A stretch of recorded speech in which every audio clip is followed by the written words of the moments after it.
American Division since 2010. Dr. Claudio served as a pastor in various places and conferences and throughout the United States and other positions. And he holds a Doctor of Ministry degree in Family Ministry from Andrews University. Dr. Pamela has an Adventist education background, and she holds a PhD degree in leadership also from Andrews University. Dr. Claudio and Dr. Pamela, they have a rich background in family ministries, and they are very passionate about building a strong and healthy marriages and families for God's kingdoms. They have two daughters, Diana and Hadassah, and two sons-in-law, Gregory and Andrew. I had the great privilege and honor to meet them in person several times and work with them. I enjoy reading their books, especially Help I Am a Parent also. And it's a very valuable book, and I'm sure that you will enjoy and be blessed by their seminar tonight. Thank you so much for accepting the invitation, and thank you so much for joining us tonight despite your very busy schedule. And I hope that very soon we can invite you in person and here in our union. Feel welcome, and thank you so much again, and may the Lord richly bless all what you are doing for his glory. Thank you. We're delighted to be able to be with you and to be able to speak to our brothers and sisters in Lebanon via technology. It truly is a blessing today. We had to cancel all our trips just to be here with you at this time. But we're glad that we could cancel everything, every appointment we had everywhere in the world, we canceled just to be here. Thank No, you really, so much. we're very thankful that we had this opportunity, and we would love to one day visit Lebanon. We were in Jordan earlier this year, and so we got to see just a little bit of the union, but we would love to see more of it. And Lebanon is one of those places that we hope to one day see. You know, in fact, my Greek teacher in college was the famous G. Arthur Keogh, who was, I believe, taught there at the university, or maybe even started the university. I'm not even sure. So there's some roots there. In fact, in honor of Elder Keogh, I'm growing a goatee. If you remember him, he had a little goatee. And he told us that he grew it because in the Middle East, that would be a sign of respect. So I'm hoping that you respect me more now that I have a goatee. I think the truth is he's just given up on shaving during the quarantine time. So that's what he's hoping anyways. Yes. Yes. So welcome to our home. And once again, we're delighted to be with you as we talk about parenting during what is a very challenging time, isn't it? Quarantine with your kids. You know, how many of us perhaps a month ago or 2 months ago said things like, oh, I wish I had more time at home. You know, I don't have enough family time. And now we find ourselves in a situation where we're forced to stay at home. We have to stay at home. And now we're complaining again, aren't we? We're complaining, oh, I wish I could go out. I wish I didn't have to be locked inside this house all day long. But one of the good things that has happened, though, is that parents are finally realizing that the problem with their kids was not their teacher. It was their kids. And so maybe now you see what your kids' parents are, or your kids' teachers are having to go through when they have to try to manage all your kids. Well, I'm sure your kids are good. You don't have bad kids. But in reality, I think the situation has made us all very uptight. It's good to spend time together. Of course, we don't have kids at home anymore. So it's just the two of us. And the good thing for us is that we are both introverts, so we don't mind being by ourselves. I'm the one that goes out grocery shopping every week, so I get to see civilization from a distance anyways. But other than that, we're fine, and we have been writing. In fact, we completed one book, and we're about to complete a second book that we had been working on for a while. So this has been a very productive time for us. But we can imagine what it's like to have children at home who have so much energy, and they want to see their friends, and they want to do things, and suddenly they find themselves confined to, you know, the little space that where we live. That has to be very frustrating for them. It has to be, but not only that, you know, we also find ourselves in a completely different role as parents today, because we are now the teachers. You know, our kids can't go to the classroom. So in addition to being parents, many of us have assumed the role of being educators for our children too, outside of the classroom. And so that in and of itself has created an additional challenge. Yeah. You know, one of the first things that we would like to remind you of is that some of the feelings that the children are going through are really based on grief. They have experienced the loss, just like all of us have experienced the loss. You know, hopefully we'll get back to work soon. If we work at an office building, or if we work someplace outside of home, hopefully we'll be able to go back to work. But we still feel uncomfortable that we're not there where we're supposed to be. That's a feeling of loss. And our children are experiencing the same feelings of loss. They've lost their friends. Well, of course, they may see them on the screen, or they might see them on FaceTime, or some way they can still see them electronically. But there's nothing like that personal contact. And they've lost that. They've lost their teachers, they've lost their school, they've lost their church. Now, again, all of that is there, but it's not easy. They don't have easy access to them. So it's a loss that they're experiencing. And so we have to be mindful of that they are going through a grieving process of sorts. And so that's one of the things that we tell parents nowadays is you need to be patient with your children, because they're going through a grieving process. And what you need to do is to help them through that grieving process until they get to a new normal.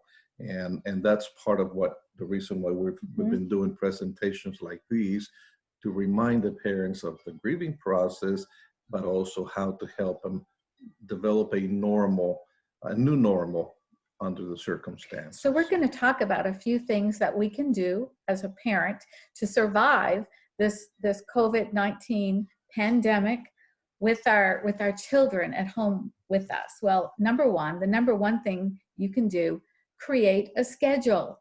We talk to so many parents who are frustrated, and as we begin to ask them questions, we realize they don't have a schedule. You know, you can't just think things are going to automatically happen. Your kids are just going to automatically get up at a certain time, and there you are waiting for breakfast, and they're still in bed.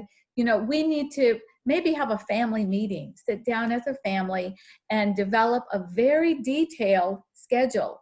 And that's the thing too, it has to be very detailed. But as you do your schedule with your children, make sure you give them opportunities for breaks. You know, we had a parent last week say, I just can't motivate my child to get their homework done, to do their schoolwork on technology.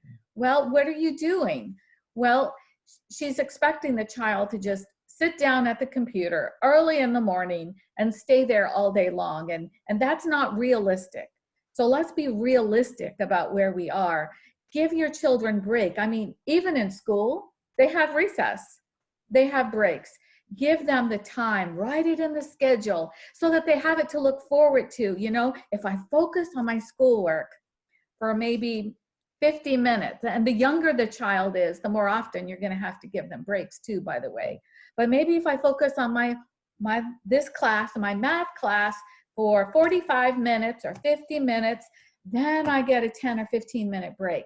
And it's in the schedule. So I can look forward to that. I can set an alarm clock right where the child is working, and the child can see the minutes tick by as he or she is working.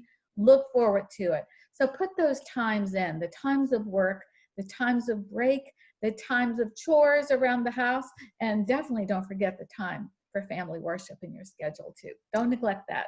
One of the questions that we've been asked lately is how much screen time should the kids have? Well, in some ways that's determined by their schoolwork. obviously they're having to spend a lot more time in front of the computer screen because that's how they're getting, at least if you have a school that your kids attend, that's how they're getting their instruction. So you can't say, well, you're limited to an hour a day, 2 hours a day, because school may take more than that. So that's part of the reason why developing a schedule helps you to determine how much screen time they have for work or for schoolwork, and how much for personal time or entertainment or distraction, whatever you call it. But that's part of that schedule. And as Pam said, make sure that you also include family time in that schedule, play time in that schedule, maybe time with friends in that schedule, and then try to maintain that schedule in a consistent way. At the same time, there's one other little word of caution I want to give to parents. One thing researchers are seeing, and I was just reading some new research on that this morning even, that as our children have been forced online, many of them, to do their schoolwork online and via technology, you know, regardless of the age, all the way from young children up to our students in the university, what they're seeing is more and more online predators, because these predators know the kids are online today. And so as parents, we do have to monitor their screen time. You know, don't just assume that it's only schoolwork they're doing. Let's also be mindful of this time that unfortunately predators are taking advantage of too. So let's be mindful of that and kind of just oversee what they're doing on technology and make sure that they're safe online. Which is the reason we always say, make sure you keep the computer in a public area as opposed to in their room. Right. That way you can see, you can walk around and make sure that everything's okay. The second thing that we want to let you know, besides maintaining a special or creating a schedule and maintaining it, is to do your best to smile.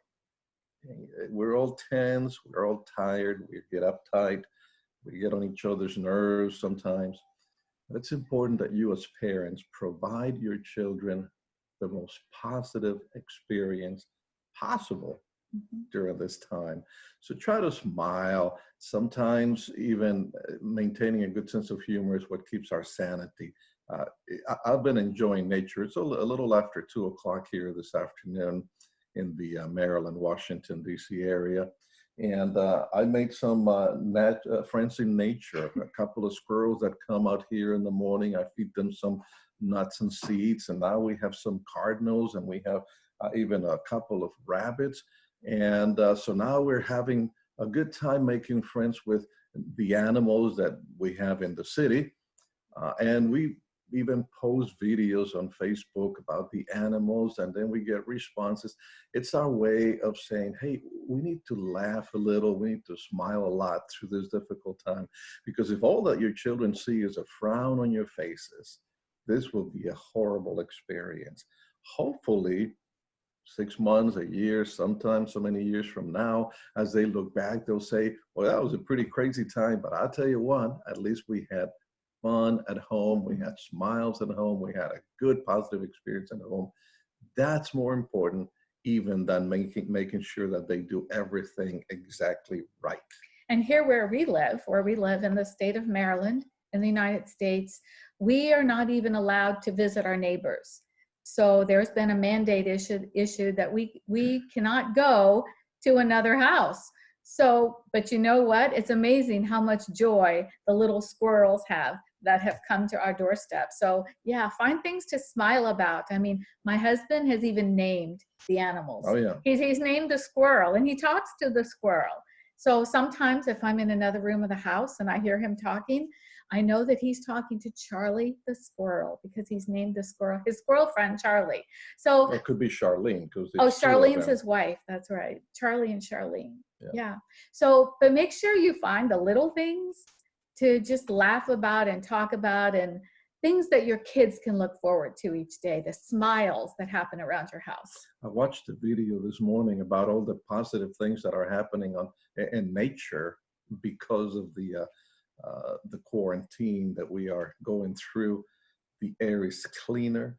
Some animals that hadn't been seen in a long time in some areas suddenly are beginning to emerge.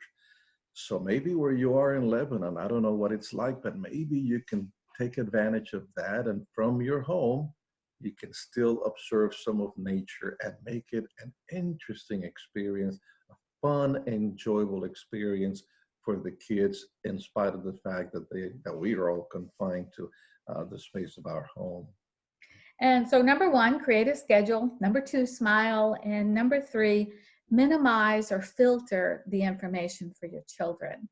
If you have the news on all the time, your children are going to be exposed to sometimes very negative news that is scary to them, information that they don't understand because of their age.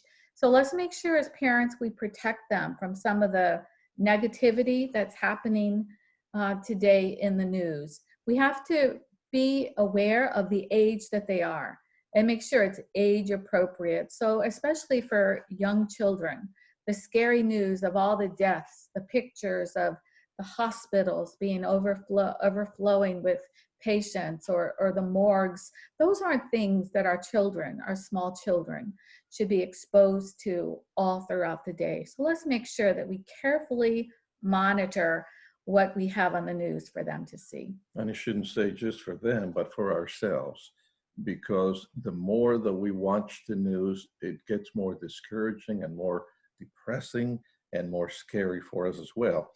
We ourselves watch very little news anymore for many different reasons. But one of them is, if you're so focused on the news all the time and it's bad news, then it can get you down. So as Pam says, filter it, minimize it. It's okay to watch a little bit here or there, or go online and find whatever news source you trust and read the latest updates. But then set it aside and live life.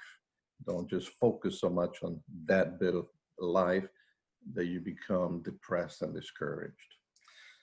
And number 4, have fun together. You know, we talked about smiling, but in addition to having the right attitude and smiling, number 4, have fun means to just play games as a family. Enjoy that family time. We've seen, you know, depending on where you live, depending on what your house or apartment looks like, we've seen families who are actually doing campouts in their backyard. Or in the living room. Or in the living room, actually, yes. Or having picnics, you know, right outside their door or their balcony. Have a picnic in a different bedroom in the house, just for a variety, a variation. Mm-hmm. I mean, talk about something your kids would look forward to. If you said, you know, maybe on Wednesday night, we're gonna have a picnic. Where can we have a picnic, Mom? The parks are closed. We can't go to the park. Oh, but we could still have a picnic. And you can make it really fun and get the kids in on the planning the meal, I mean, you know, kids would make paper flowers to put in the park in your house. So if you really make it a family activity, what can we do to make our picnic look like, you know, name your favorite park that you are missing the opportunity to go to, and then turn your living room into that park with the help of your kids, making animals or making their favorite tree or making flowers. You know, those opportunities are just endless for us as parents if we just take the time. And that's the key. They're going to take time. They're going to take time and effort on our part. But wow, think of the memories. Think of the family memories you'd be building. Yeah. And again, remember the age of your kids and what's appropriate for them. I saw a parent who built a complete obstacle course in their home, and they even had like masking tape showing the direction that they were supposed to go in and all that. Or if you have a driveway where you can use chalk to do what do they call this? The hop and skip thing? The hopscotch. Hopscotch. There you go. That was mainly for girls, not for boys, but I saw them doing it. The point being, hey, you can make that obstacle course even with kids jumping over the furniture, which they're not supposed to do all the time. But hey, this is an exception, so now they can jump over the furniture and they can go around the table, and make it fun and exciting for the kids. Again, that's the important key element that we want to emphasize over and over again. I'm thinking of Jared and Katie, who have more than a couple of kids, you know, because they took the commandment to be fruitful and multiply very seriously. So you have to make sure that you make it appropriate for each one of the kids, depending on their age, but they're still young enough that I think all of them can participate together anyways. Here's another idea, which is a very important one, and is to take care of your body. Someone said that a number of things are going to happen in a few months. One, we're going to have a lot of births. A lot of people are getting pregnant and will be pregnant until obviously they give birth in a few months. The second thing that we're going to see as a result of this is a lot of divorces, and that's the sad part. In fact, we even had a question at one of our presentations online of a lady saying, what do I do? I had intended to divorce my husband, and now I'm here forced to be in the house with him. So how do I handle this? Of course, we said, praise God, you got the opportunity and the time to rebuild your marriage. So thank God for that. But the sad thing is that we are probably going to see more divorces happening. But the other thing that is going to happen as a result of the quarantine is that a lot of people are going to have a very difficult time fitting through the door because they're eating too much and not taking good care of themselves. So make sure you take care of yourselves and of your children. Watch what you give them to eat. Make sure that you exercise. In fact, you can get involved in a family exercise time. If you want to lift weights, pick up your kids. If you're very strong, pick up your husband or your wife, you know, whoever you want to lift up there. That way you can use your muscles. But again, make it enjoyable and fun for everybody so that when the quarantine is over, you will not have gained a lot of weight, hopefully none, and instead you will be nice and healthy and strong. You know, I walk, should I tell them? I walk 2 hours every morning. I have a treadmill, and so I spend 2 hours walking every morning. I don't have any appointments, and it gives me time to read and to pray and to think. And then I can go on the rest of the day, because if I didn't, I probably have to be taken out of here in a forklift. I mean, you know, because I do enjoy eating. That's why I would look forward to going to Lebanon and enjoy some good food there. So if I don't watch my exercise program and how much I eat, I would probably be a lot bigger than I am now. But you know, we tell people the reason I'm a little bigger than some people is because a friend of mine told me that it's harder to kidnap fat people. And so I'm just saying like this for my safety. No, I'm kidding. I do need to lose weight, and that's why I'm working on it. Exercise 2 hours a day. So the point for that one is we need to take care of ourselves, because we're not going to be able to be good parents and take care of our kids if we don't take care of ourselves, and then be that model for our children as far as exercise. Yes. So the next point after that one is make sure that you're connecting and that your kids are connecting with others. You know, I don't know about there in Lebanon, but here in the United States, we have consistently heard the term social distancing. And we don't agree with that term. We think that terminology is wrong, that it should be physical distancing. We need to keep a physical distance away from others, but we need to maintain the social contacts. And so as parents, that's one thing we can help facilitate for our children, whether it's them talking online to their friends, or, you know, we told you that we aren't allowed to go to neighbors' homes here in our state. But the other day, what happened, we were sitting here at home and our doorbell rang, and we thought, who is that? Because no one's allowed to come to our home.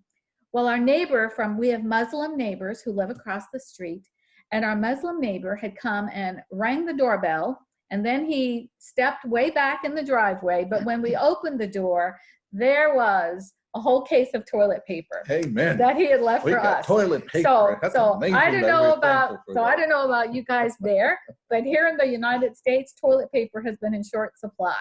It has been very difficult to find because people have been hoarding it.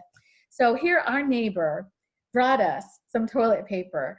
So we can still maintain the social contacts that we have with our neighbors while still maintaining that physical distance. So let's work with our children as parents and still think of ways that we connect with others, and just think about it. It's family evangelism, isn't it?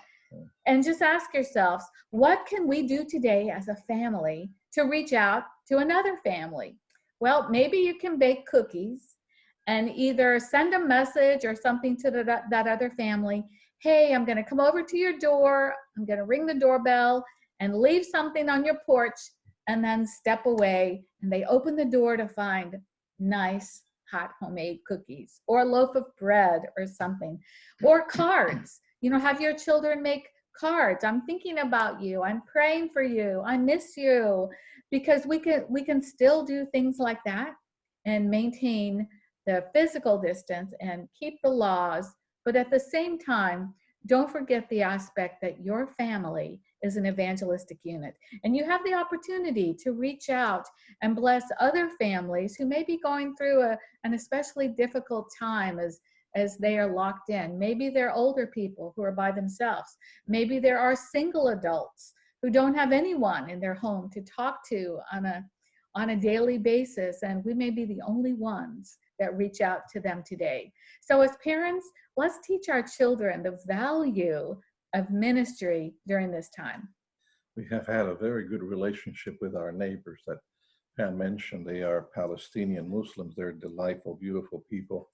And we know today it's the 22nd, I believe, to 23rd. Tomorrow is the beginning of Ramadan. Every year for Ramadan, we bring them some food.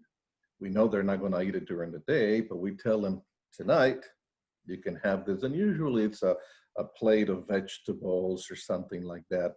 So in the next few days, we already have in mind what we're going to be doing. And again, either some vegetables, and you're going to bake a cake, and we'll ring the doorbell, step out, or step away, and tell them thank you for being such good neighbors. And so if you have kids, and again, you can do that by putting something at the steps or the front door of your neighbors or friends, and then step away. But that way your children can still see them from a distance and see the value of what they're doing. And again, maintain the physical distance, but build the social connection. It's an unfortunate choice of words, but that's what it is. So anyways, that's a good thought. Manage stress early. When you see the signs of stress, people are beginning to get too uptight. Maybe you need to sit down and talk about what you each need. You need your space, and when, what signal. Hey, when I'm getting a little tired, when I'm getting a little upset, I'm just going to give you this signal, whatever it is. You know, I'm going to say a word, or I'm going to raise my hand, whatever. Please, that means I need some space. I need the moment. And then go where you need to go, to your room, take a shower, do some deep breathing exercises to help you relax. But try to do it early, not when it's gotten to the point where it makes you angry, and then you begin to shout. You get very mean with each other, because then you may hurt someone's feelings or hurt each other's feelings. So make sure you manage stress early before it gets bad. And really look for it in signs of your children, and tell your kids, acknowledge how they're feeling. It's okay to feel the grief. It's okay to miss your kids. It's okay to be frustrated at mommy because I'm not a teacher, but I'm trying my best, you know, with this online thing. So let's acknowledge the stresses that we're all feeling, and give our children the opportunity and the permission to feel that stress and grief. Number 8, the 8th thing we want to tell you is, it's a little phrase we use sometimes, and we say carpe diem. Well, what does that mean? It means seize the day. It means when your kids wake up in the moment, when they wake up in the morning, that you can tell them, today is a new day. Maybe things didn't go that great yesterday, and there are a lot of things we could have done better, but today's a new day. And what are we going to do today to make the best of this day? Are we going to try harder with our history class? Or are we going to make sure that nothing happens so we skip family worship tonight like we did last night? Or is this going to be the family picnic day that we've looked forward to? You know, talk about that as soon as they get up in the morning, maybe as they're having their breakfast or you're having your morning worship. What are we going to do today to make this day a very special one? I heard the saying, today is a great day to have a great day. So start in the morning with a positive attitude.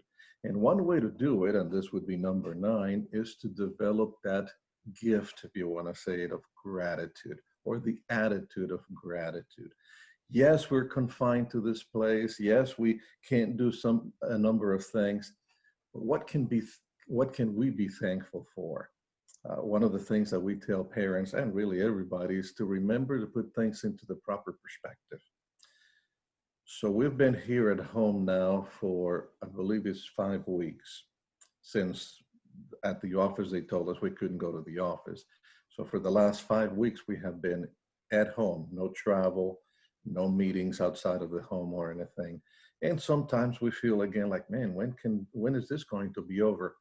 But then I remember a young girl by the name of Anne Frank. You probably remember the story of Anne Frank. She and her family lived in the Netherlands. When the Nazis came over, took over the Netherlands, they began to round the Jewish population. And of course, Anne Frank and her family were Jewish, but in the building where they worked, they had an attic, and the people that worked there were very loving and kind Dutch people, and they protected them by hiding them in the attic. Not only the Frank family, but other families and some other individuals all packed into this little attic. I've been there. I know it's not a huge place.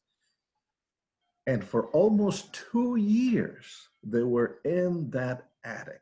At least we can go outside and enjoy the sunshine and the fresh air. It's a windy day today. I don't know if you can hear the chimes a little bit outside the door, outside our door. We can go out there and enjoy the fresh air and the sunshine, and we can even look at our neighbors from across the street and say hello. They couldn't do that for almost 2 years. So maybe remind them of that story. Maybe you can read that story together to help them understand that while we don't have everything we want right now, we don't have the freedom to go places and to see friends and family, there are many things that we can be thankful for. So help them develop that attitude of gratitude for the small things and for the big things. And again, begin in the morning. We had breakfast. We're together. We have health. This morning we had our staff meeting for the North American Division on Zoom, and learned of 3 people, 3 of our staff members who lost loved ones. One of them, her father, another one, her mother, another one, a sister-in-law. They all died of the virus. And so at least we still have life right now. We have each other. What else do we have to be thankful for? And every time that you have that opportunity, help them to remember to be grateful for what they have. And number 10 that we want to share with you, the last thing, and probably the most important of all the things, is as a family, as parents, don't neglect daily family worships together and prayer. You know, that is so easy to do now when we think we should have more time because we're home all the time. The truth is we don't, because we're trying to handle our work as adults, our office work as adults. We're trying to help our kids with their schoolwork, and we're still trying to maintain, you know, cooking here at home, the laundry, the list goes on, grocery shopping on days that we're allowed to get out. And it's so easy to let the family worship and the prayer slide. You know, if something has to slide, if something doesn't fit in our schedule, it's so tempting that that's the thing we take out. So for number 1, the number 1 thing we shared with you today was create a schedule. And in that schedule, before you put anything else, put your family worship time and your prayer. You need that, and your kids need that. It creates a stability in your day, something that they can look forward to. But you need to make it fun, and you need to make it age appropriate. You know, if you have 2 and 3-year-olds, don't plan your family worships that you're going to read the whole book of Revelation tonight for family worship if you have a 2 or 3-year-old. Make it fun for them. Make it age appropriate, something that they're excited about, something that they can participate in and not just be a spectator into. So number 10, family worships and prayer every day. Don't neglect it. Make it age appropriate and make it fun. Mhm. We heard a story, and we'll close with this, and then if you have any questions, we'll be happy to respond to them. And maybe this is an appropriate story, again, to be reminded of the perspective, the positive perspective that we need to put into this situation instead of a negative perspective. So I want you to pretend today that you have an 8-year-old son in your home. And then I want you to go forward 10 years. We want to go forward to the year 2030. And your 8-year-old is now 18 years old. And it is that 18-year-old's first day of college. Your child goes to college, to your university, maybe there in Lebanon, and comes home and says, "Hey, Mom and Dad, in history class today, we learned about the 2020 COVID-19 pandemic. And we heard it was really bad. It was horrible." And the parents said, "Oh, it was horrible, son. We all had to stay home in quarantine. The office became a virtual workplace. You had to be homeschooled. The malls were closed. The theaters were closed. Transportation was all shut down. Well, don't you remember it, son? You were 8 years old then." And the now college kid replies, "What I remember lots of family game nights. I remember the scavenger hunts in our backyard. I remember eating dinner as a family every night. I remember the family worships and prayer time. Honestly, Mom and Dad, it was the happiest time of my entire childhood." It's a matter of what we make it for our kids.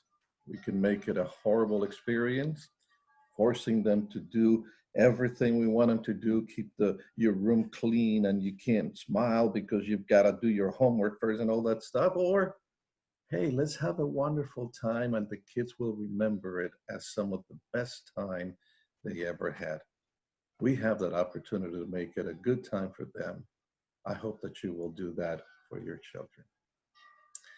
So Jared and Katie, thank you for this opportunity. That's basically what we have prepared or planned to share with you. But if you have any questions or anyone else has any questions, we'll be happy to spend some more time and try to answer them.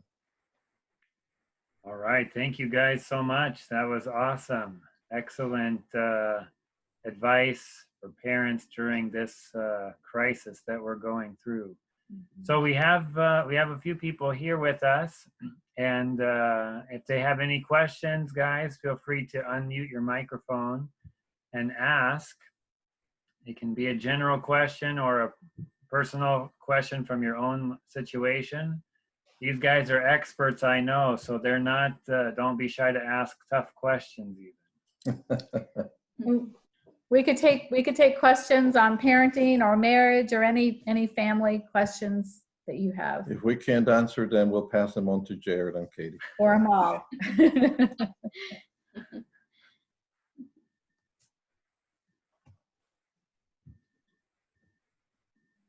Or they can write them in the chat, I guess. Yeah, or I know you're live streaming this to Facebook, so we can also go to the Facebook stream. We can't see any of the questions or comments that may be coming up on Facebook during this method, but we can see once we disconnect. Of course, I just remember it's almost 10 o'clock there. They're falling asleep. That's right. So it's 10 o'clock in should Lebanon. let them go to sleep.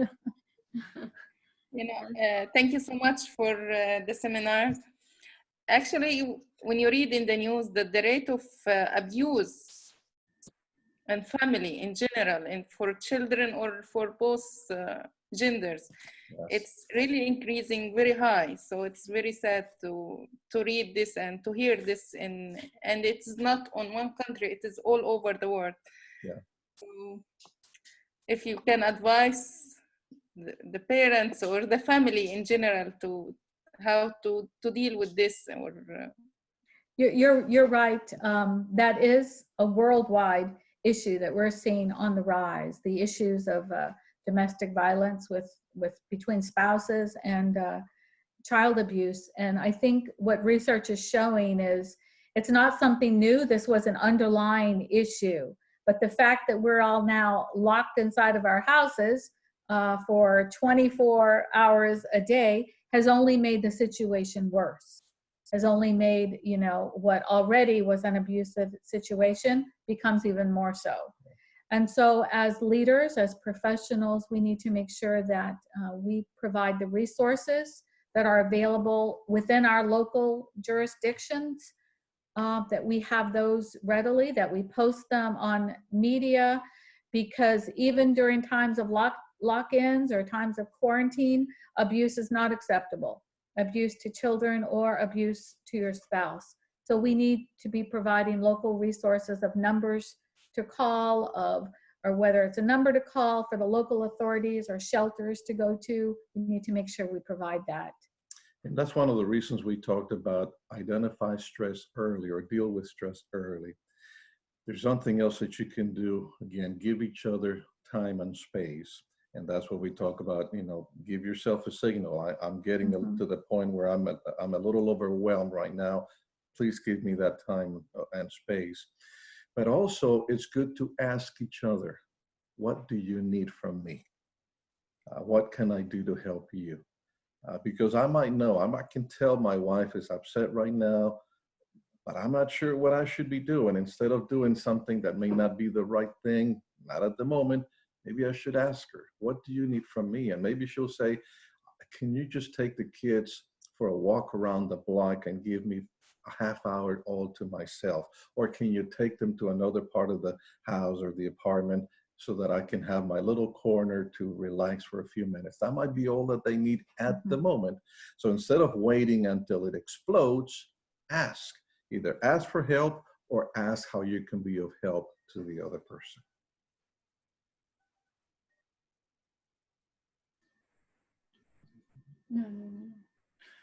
Yeah, that's an excellent answer, guys. And we last week we did a marriage seminar similar like this, and we covered that point regarding spouses, that this time together is important, but there's also, it's important to have time apart.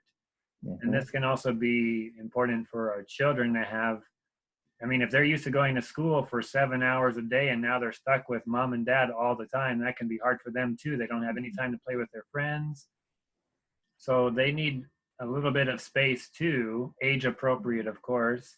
Yes. You know, you can't have a 2-year-old just wandering around the block, but right. They can have their own little space to relax too and have their own alone time. So I think Yes. that's important. Yes, yes. Even we need it. That's why we happen to have a 2-story house.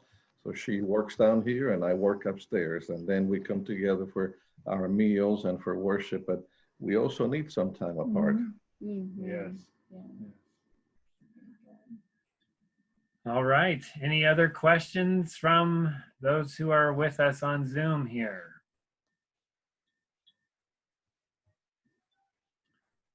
Well, it seems they're being shy with their questions. I guess you covered everything so well, they're just speechless. You know, we'll put this on Facebook, the live. It never was able to connect to Facebook. We're not sure why, but I know a couple of people had some questions about like electronics and cell phone devices and any age appropriate of when it's good to give somebody a cell phone. I know this doesn't necessarily have to deal with COVID, but just in general, do you guys have any thoughts or ideas? Well, technology is a huge issue for parents. And it's something that previous generations didn't have to deal with. And so often when we talk about parents, we talk about the value of leaning on our matriarchs and patriarchs for advice. But when it comes to technology, that's one area we can't. But there are some principles. And here as parents, you know, we tell parents, keep your kids off of technology, limit the technology. Don't give an 8-year-old or a 10-year-old a cell phone. They don't have the brain development to deal with some of the things that come their way. But during COVID, we're telling them get on the computer and get on the technology and do your schoolwork. And that's why, you know, one of the things we mentioned earlier is we need to be so careful with predators online. But when it comes to technology, less is better. The advice from the American Academy of Pediatrics, and I think now even the World Health Organization, is that children younger than 2 should have no screen time whatsoever. No television, no computer, no tablet, no cell phone, no screen. And I think they are finding out, and they are confirming the findings, that it tends to slow brain development, hand-eye coordination, things like that. After 2 years, they can begin to have some experience with screen, but very limited. And so again, you don't just say, okay, now they're 2 years, so here's the phone or here's the computer. No, you have to let them have some time, but very limited. And then again, as they grow, then they can have a little bit more up to a certain time. No television, no computers, no cell phones at night. You know, after, let's say, 8 o'clock, all those devices are off so that you can get ready for bed and have a good night's sleep. So that's what you have to try to do, determine what the need is according to the age and give them that much according to their age. But as Pam said, now, at least the kids that are in school are having to spend a lot of time in front of the computer, but that doesn't mean that they have to have all the other devices as well. And when it comes to a cell phone, I know some parents will say, well, but I want my child to be safe. I want to have access to my child. I want to know that I want to know where they are. Well, if you feel like they need to have a cell phone, that's fine. But we recommend that you don't give them a smartphone. Just simply a phone that they can use to make phone calls. No texting, pictures, and access to the internet, just simply to make phone calls, so that if there is an emergency, there's a need, they can call you or you can call them. Yeah, they don't need to have a smartphone at the age of 8 or 10 or 12 or even 15. It's just too much information, too much access to too many things when they don't have the capacity to make good judgments. So that's the recommendation that we follow. And make sure as parents that we don't put them in front of the television as a babysitter. I mean, we as families, let's do things that don't involve technology.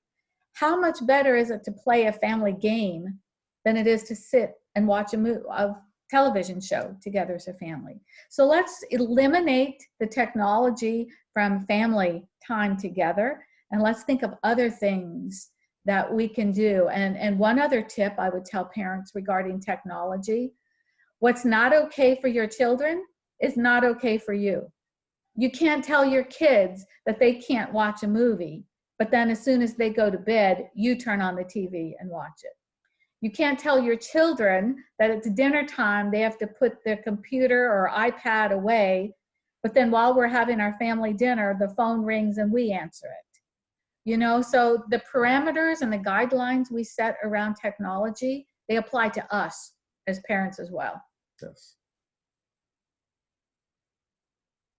Very good, guys. Thank you so much. Let me just, before we have you guys do the closing prayer, I want to do a little commercial, because I picked this up from Advent Source, because Advent Source was making these available for free. Can you imagine? During this COVID crisis, and Advent Source is right here in Lincoln, Nebraska, where we're at. And so I went and got one of these for free. And so I'm going to bring that back to Lebanon, and it can be a blessing to our families there.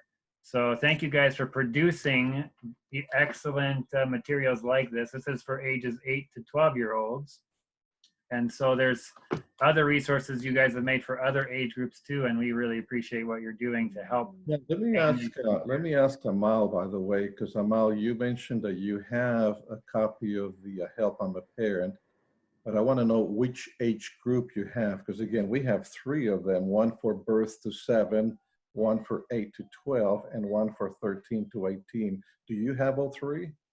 No, I don't have all of them. I have the first 2. The first 2, okay. So Jared, if you have room in your suitcase, would you mind if we ask you to bring one for Amal too? We Thank you. could do that. So what I'll do is I'll ask Brad at Advent Source to make one available for you to pick up, and then you can take it to Amal, and that way she can have one for the union to, again, to use there at the union. And we also have a special resource for grandparents on how grandparents can impact the life of their children. Do you have that one? No, I don't have this Okay, one. we'll make sure that you get that one too, because that's another resource of God's purpose for grandparents for our children. Thank you. And Jared, if you have extra luggage charges, just bill the MENA. MENA will take care of the extra luggage charges. Don't worry about it. I'll send them to the North American division. They can help us out. You can send it to North American Division, but they won't pay it. Thank you guys so much for joining us tonight and leading this seminar for us. It's been a blessing. And we're gonna get it, we have it recorded here, so we're gonna get it posted online as soon as we can get technology to cooperate with us. So it'll be a blessing to many more, okay? Thank you for the opportunity. Thank you, Yes. guys. Thank Please you. have our closing prayer for us. Father God, I thank you for your goodness to us, that we enjoy life and health, and that even though we are separated by hundreds and even thousands of miles, we can be together through technology. I thank you for Amal and her work with MENA there in the Middle East. I pray that she will have a powerful ministry for families. I pray for Jared and Katie as pastors, a pastoral couple there for the University Church, that they too will have a very positive and powerful ministry to the community. And of course, for those who live and work there at the university, the students that attend, we pray that this virus will be over with and gone soon, so that everyone can resume their classes, can resume their community as a university and as a church. Protect them all and bless them. And I pray, Father, that if you give us the opportunity, that we will have a chance to see them and meet them all face to face one day soon. In the meantime, I pray that you will take good care of us all and help us be ready for the soon coming of your Son, Jesus Christ, in whose name we pray. Amen. Amen. Amen. Thank you so much, guys. Thank you. Have a good night there in Lebanon, and have a good afternoon, Jared. Thank Thank you. you. guys. Bye. Thank you. Bye-bye. Bye-bye, Emma. Bye, Miriam. Maria. Thank you so much. Really appreciate